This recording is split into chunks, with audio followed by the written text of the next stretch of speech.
Hai hai hai. Assalamualaikum warahmatullahi wabarakatuh. Jumpa lagi di channel Diari Sang Guru.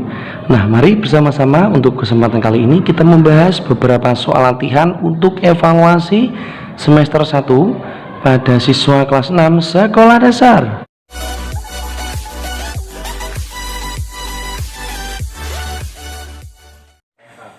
Jumpa lagi di Perdana Channel. Namun sebelumnya jangan lupa subscribe dan klik lonceng notifikasinya. Terima kasih.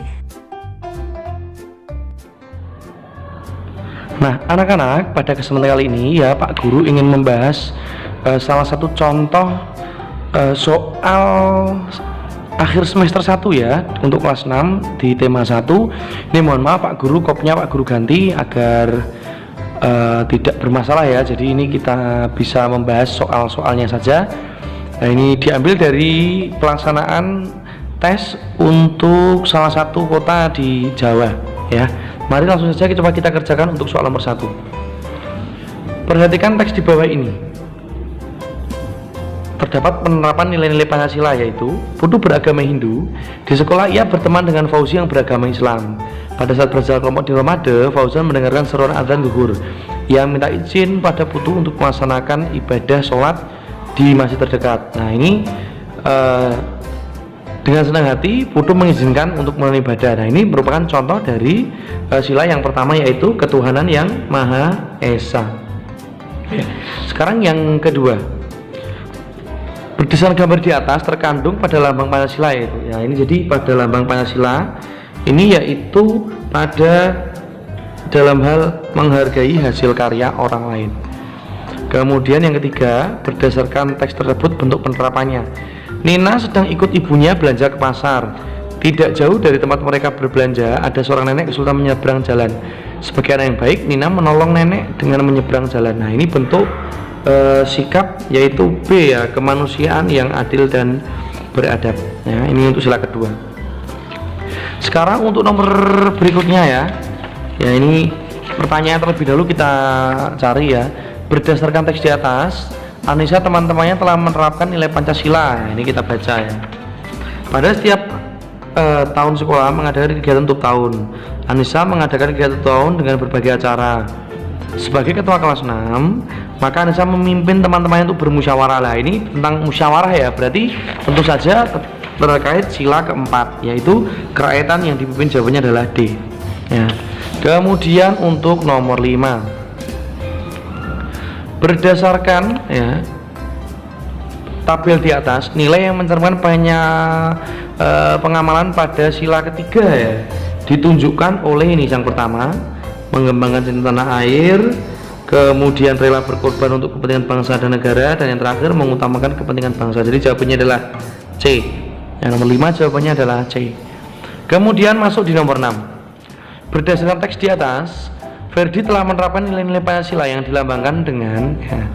Ferdi berjalan menuju tempat bermain, namun di tengah perjalanan melihat seorang nenek kesulitan menyeberang jalan. Nah, kemudian Ferdi menunda bermain dan membantu nenek tersebut menyeberang jalan. Nah, ini lambangnya ya, yaitu rantai emas. Nah, rantai emas. Oke, nomor 7, mengutamakan suatu keputusan telah disepakati bersama untuk mengutamakan kepentingan umum. Ya, ini tentunya sila keempat ya yang berbunyi ya, ini bisa kita tulis seperti ini adalah ya.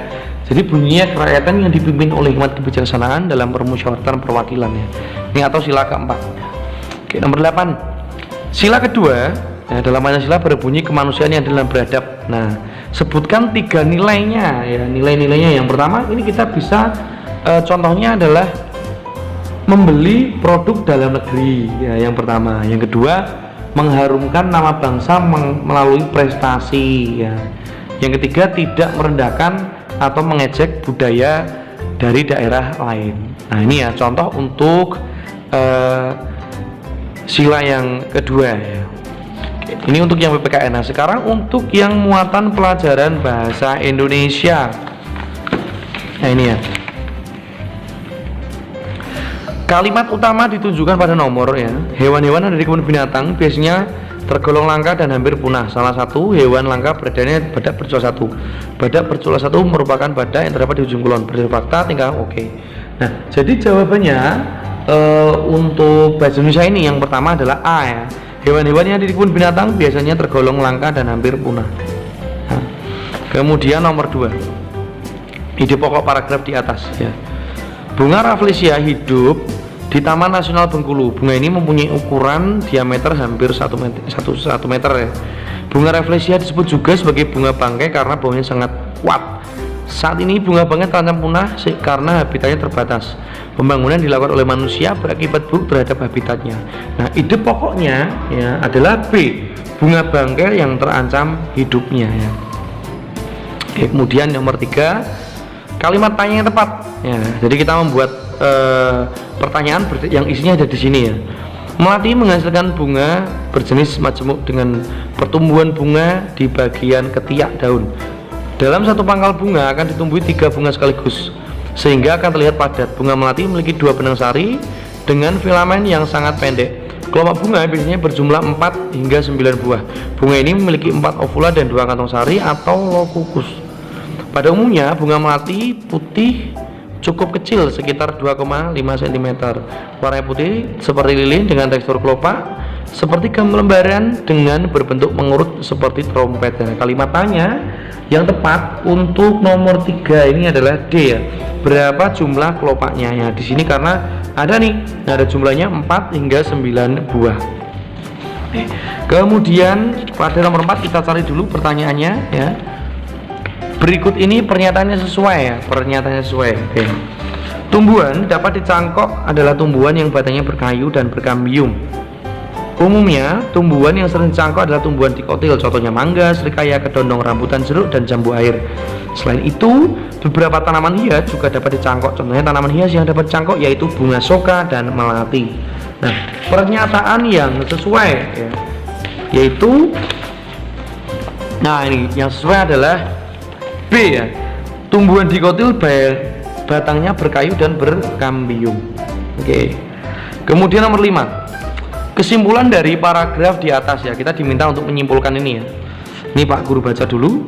Minuman yang pahit banyak orang yang tidak suka, sebaliknya minuman yang manis banyak orang yang menyukainya, termasuk kita sendiri. Ketika menyeduh kopi, teh, jika rasanya manis kita akan suka, dan tanpa terasa kita akan selalu ingin meminumnya, sehingga setiap hari tanpa disadari selalu minum minuman manis tersebut. Namun pada dasarnya terlalu banyak minum manis sebenarnya kurang baik bagi tubuh. Oleh karena itu, untuk mengatasi semua itu kita bisa menggantinya dengan buah-buahan seperti pir, semangka yang mengandung air. Oke. Kesimpulannya ya, kesimpulannya adalah C. Ya, minuman manis dapat diatasi dengan mengganti konsumsi buah yang banyak mengandung air. Oke, sekarang nomor 6.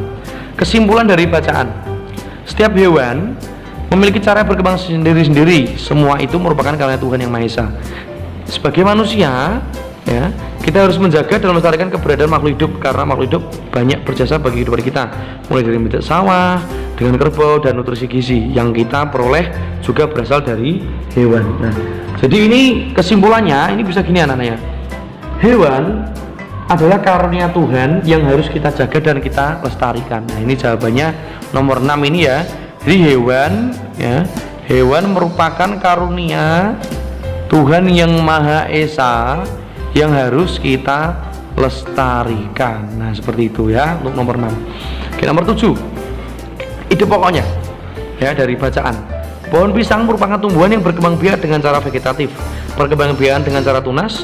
Tunas pohon pisang akan muncul dan tumbuh di sekitar pohon induknya. Tunas-tunas inilah yang akan menjadi tanaman baru dan pohon pisang tersebut. Tunas tersebut bisa dibiarkan hidup dan di bawah induknya juga bisa dipindah ke lain-lain jika sudah cukup besar. Pohon pisang merupakan tanaman yang sekali berbuah. Setelah berbuah maka pohon pisang tersebut akan mati. Nah, ini nomor 7 ya. Bisa dibuat ide pokoknya adalah pohon pisang merupakan tumbuhan berkembang biak dengan cara vegetatif ya.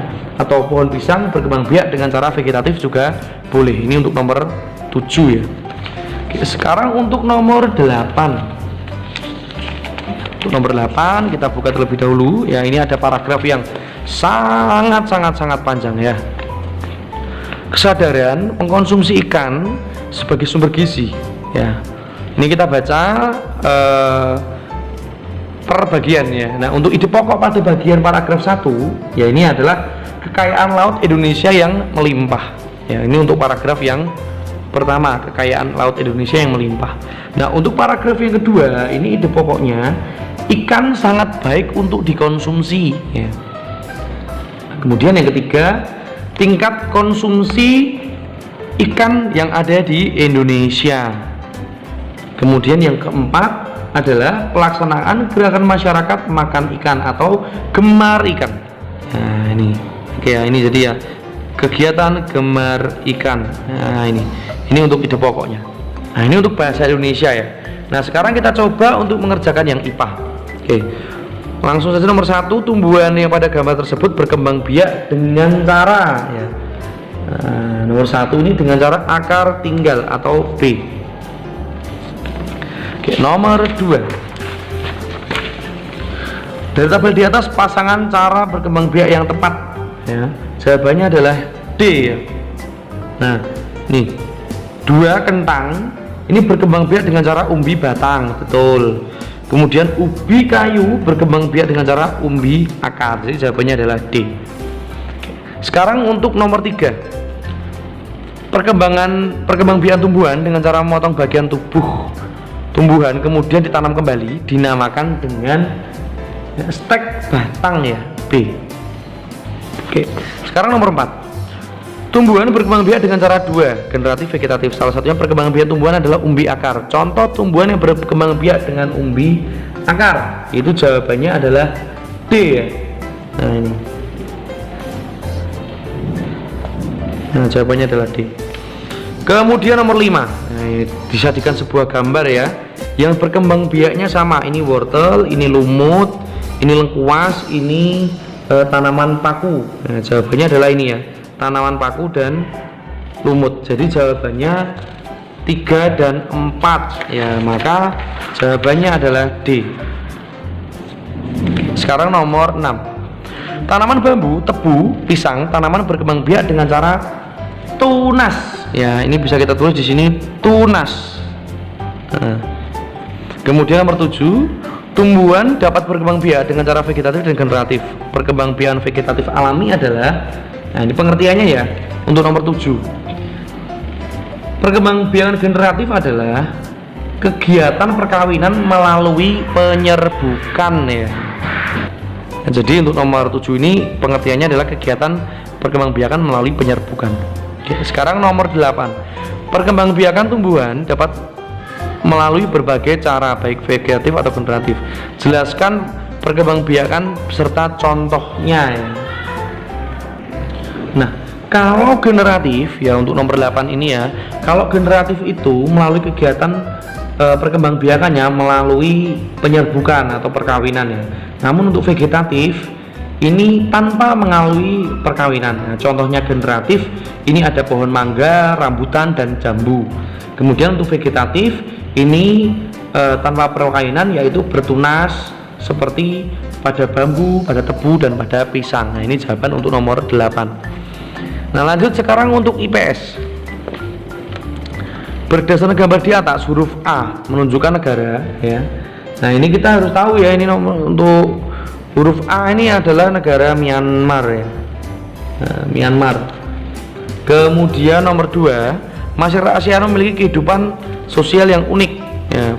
Persamaan sosial budaya antara Malaysia dan Brunei adalah sama-sama ya berakar dari bahasa Melayu.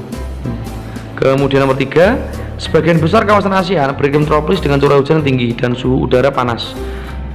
Berdasarkan pernyataan tersebut, sebagian besar kegiatan ekonomi ASEAN ya ini berada pada bidang pertanian. Oke, kemudian nomor berikutnya,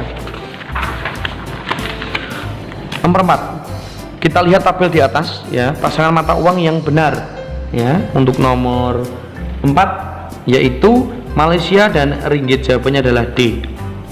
Kemudian nomor 5, berdasarkan tabel di atas ibu kota negara yang benar ya. Untuk nomor 5 jawabannya adalah C ya, Brunei Darussalam dan Bandar Sri Begawan. Selanjutnya untuk nomor 6, negara-negara di ASEAN memiliki kehidupan sosial budaya yang unik. Negara yang memiliki lambang Merlian yaitu Singapura ya. Singapura. Oke. Kemudian nomor 8, Thailand sering disebut dengan lumbung padi Asia Tenggara. Padi memang merupakan hasil pertanian terbesar. Nah, ekspor utama Thailand adalah padi ya. Oke. Nomor 8, Association of Southeast Asian Nations atau ASEAN atau Perhimpunan Bangsa-Bangsa Asia Tenggara didirikan lewat inisiatif 5 tokoh ya. Siapakah 5 tokoh itu? Nah, ini Pak Guru sebutkan ya. Ini ada Indonesia, ada Malaysia, ada Singapura, ada Thailand, dan ada Filipina. Nah, ini ya. Kalau Indonesia ini namanya adalah Adam Malik ya. Kalau Malaysia ini ada Tun Abdul Razak. Singapura ini ada S Rajaratnam. Thailand ada Tanat Koman, dan Filipina ada Narcisco Ramos. Nah, ini ya untuk tokoh-tokoh pendiri ASEAN. Oke, yang terakhir soal dari SBDP ya untuk tema 1 ya.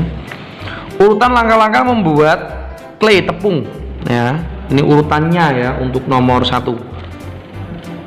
Nah, ini bisa kita lihat urutan yang tepat adalah yang pertama ini ya. Ini pertama adonan tepung dulu. Ini 1. Kemudian menyiapkan alat dan bahan. Kemudian mencampur menjadi 1.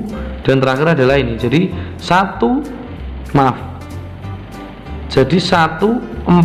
3 2 ya. Jadi jawabannya adalah D. Kemudian nomor 2, bahan yang digunakan untuk membuat patung ya. Bahan yang digunakan untuk membuat patung adalah A, kayu ya, karena ini ukiran ya, gambar ukiran. Kemudian nomor 3, berdasarkan fungsinya gambar tersebut termasuk jenis patung monumen ya. Ini Soekarno dan Hatta ya. Kemudian berikutnya, gambar di luar ini termasuk jenis karya titik-titik seni rupa, yaitu 3 dimensi ya, karena ini merupakan memiliki panjang, lebar, dan tinggi ya, ada volumenya ya, jadi 3 dimensi. Kemudian nomor 15, bahan perwarna patung yang sesuai ya. Nomor 5, maaf ya, nomor 15 adalah A ya, cat minyak ya, cat minyak yang sesuai. Kemudian nomor 6, seni patung termasuk 3 dimensi karena karena memiliki panjang, lebar, dan tinggi serta memiliki volume dan ruang. Nah, ini jawaban pada nomor 6, karena memiliki panjang, lebar, dan tinggi serta memiliki volume dan ruang.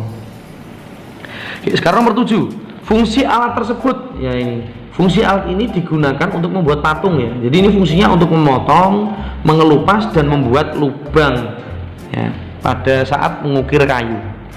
Nah, kemudian nomor 8, teknik pembuatan seni patung berbagai macam ya, ada empat teknik ya. Yang pertama adalah teknik pahat ya. Yang pertama itu ada teknik pahat, yang kedua ada teknik butsir, yang ketiga ada teknik las, dan yang terakhir ada teknik cor. Nah, ini ya, ada 4 teknik. Kalau teknik pahat ini dengan cara mengurangi atau memotong-motong bagian utamanya kayu ya, agar dibuat patung ya. Kemudian kalau teknik butsir ini membentuk bahan lunak ya, untuk mengurangi bahannya itu dengan cara dibutsir gitu. Kalau teknik las ini dengan cara menggabungkan bahan dari bahan satu ke bahan yang lain. Nah, biasanya ini pada bagian bahan besi atau tembaga. Kemudian yang terakhir teknik cor, ini teknik yang menggunakan dicetak terlebih dahulu ya, kemudian dituang dalam cetakan. Nah, demikian anak ya untuk pembahasan latihan soal tema 1 ya. Semoga bermanfaat untuk menemani anak-anak belajar. Nah, untuk pembahasan tema yang berikutnya bisa disaksikan pada pembahasan yang berikutnya. Pak Guru akhiri, wassalamualaikum warahmatullahi wabarakatuh.